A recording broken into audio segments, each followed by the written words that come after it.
Quem são os seus amigos? Com quem você compartilha a sua vida particular? Quem são as pessoas a qual você dá autonomia para te dar conselhos?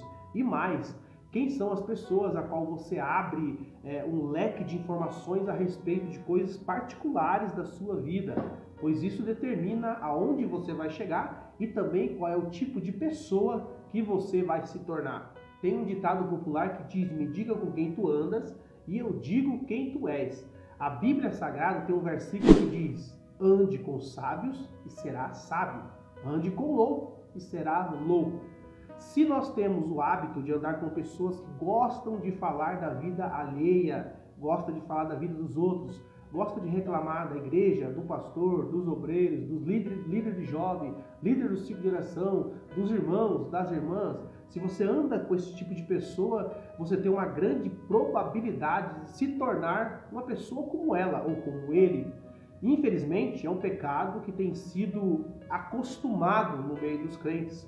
A Bíblia fala que este é o pecado da maledicência, ou seja, falar mal da vida dos outros, falar mal da igreja, falar mal das pessoas como um todo. Isso é pecado diante do olhar de Deus. E, infelizmente, se você se relaciona muito com esse tipo de pessoa, ou abre a sua casa, ou a sua vida particular para esse tipo de pessoa, infelizmente você está com grande possibilidade de amanhã depois estar reclamando também da sua vida. Por isso, precisamos ter muito cuidado com as pessoas que nos rodeiam.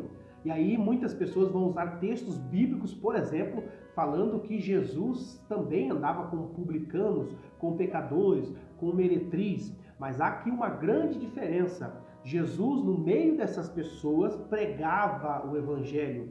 É por isso que a própria palavra do Senhor diz que nós não podemos compactuar com as obras das trevas, e sim as condenar. A presença de Jesus gerava arrependimento nesses pecadores.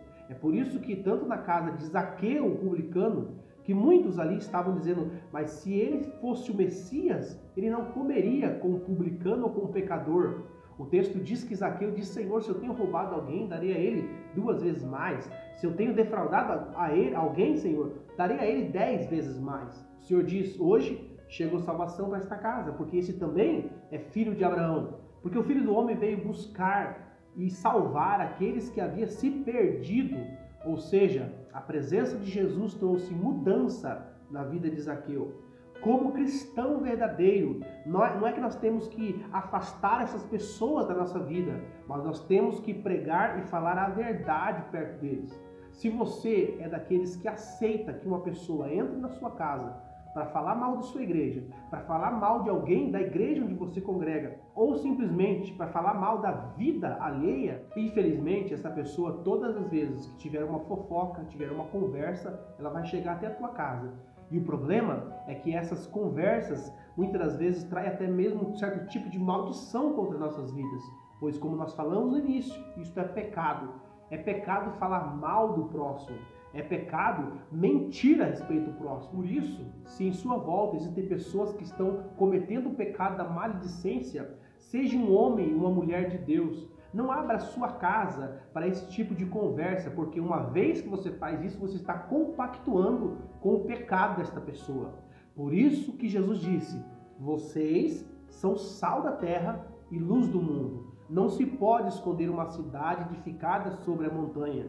Seja você, meu irmão, a diferença. Não aceite que pessoas falem mal uns dos outros perto de você. Não esteja no meio do grupo de pessoas que têm prazer em falar mal da vida do outro. Salmo 1 diz: bem-aventurado é o homem que não anda segundo o conselho dos ímpios, nem se detém no caminho dos pecadores, nem se assenta na roda dos escarnecedores. Antes tem o seu prazer na lei do Senhor, na sua lei medita de dia e de noite. Com certeza, este homem que medita na palavra do Senhor dia e noite, este homem não vai gastar o seu tempo falando mal da vida dos outros. Por quê? Porque uma vez que você conhece a verdade te liberta. Seja você um propagador do Evangelho da paz, do Evangelho que transforma, do Evangelho que perdoa, do Evangelho que restaura e que muda a vida das pessoas. Não permita que em sua casa, no ambiente onde você muitas das vezes está acostumado a estar, ou até mesmo na igreja, pessoas sejam usadas pelo inimigo para destruir a comunhão entre os irmãos. Deus te abençoe.